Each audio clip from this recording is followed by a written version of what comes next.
जनता सोबत असल्यानं कोणताही मायकालाल महायुतीला हरवू शकत नाही.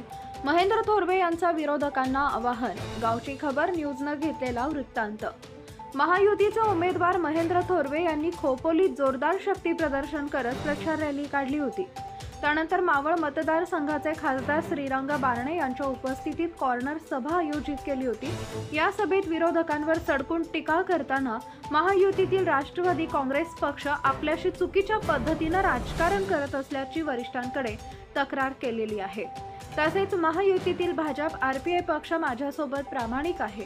तसेच मतदारसंघातील जनताही बरोबर असल्यामुळे कितीही अदृश्य शक्ती आली तरी कोणताही मायकालाल महायुतीला हरवू शकत नाही, असा विश्वास महायुतीचे उमेदवार महेंद्र थोरवेंनी खोपोलीतील कॉर्नर सभेत बोलताना व्यक्त केला.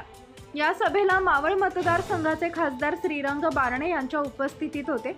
या प्रसंगी भाजपच्या महिला जिल्हाध्यक्ष अश्विनी पाटील, आरपीआय जिल्हाध्यक्ष नरेंद्र गायकवाड, शिंदे गटाचे संपर्क प्रमुख विजय पाटील, नेते हनुमंत पिंगळे, उल्हासराव भुडके, सुनील पाटील, भाजपचे नरेश पाटील, दीपक भेरे, उद्योजक यशवंत शेठ साबळे, प्रमोद महाडिक, संदेश पाटील यांच्यासह महायुतीचे प्रमुख नेते, महिला आघाडीच्या कार्यकर्त्या उपस्थित होत्या.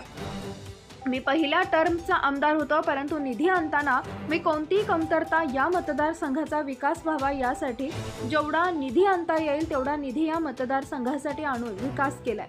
त्याची सुरुवात खोपोलीतील डॉक्टर बाबासाहेब आंबेडकर यांच्या पुतळ्याला 50 लाखांचा निधी उपलब्ध करून केली आहे. परंतु या निवडणुकीत जे राजकारण सुरू आहे सर्वजण पाहत आहेत. जाणीवपूर्वक तुमच्या आमदाराला पाडण्याचा प्रयत्न विरोधक आपल्याला असणारे काही महाभाग त्या ठिकाणी करत आहेत.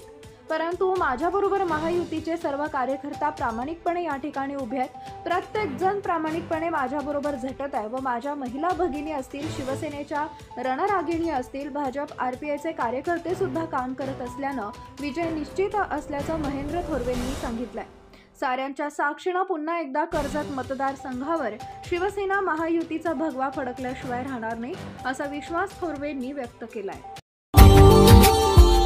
Subscribe now and press the bell icon. Never miss an update.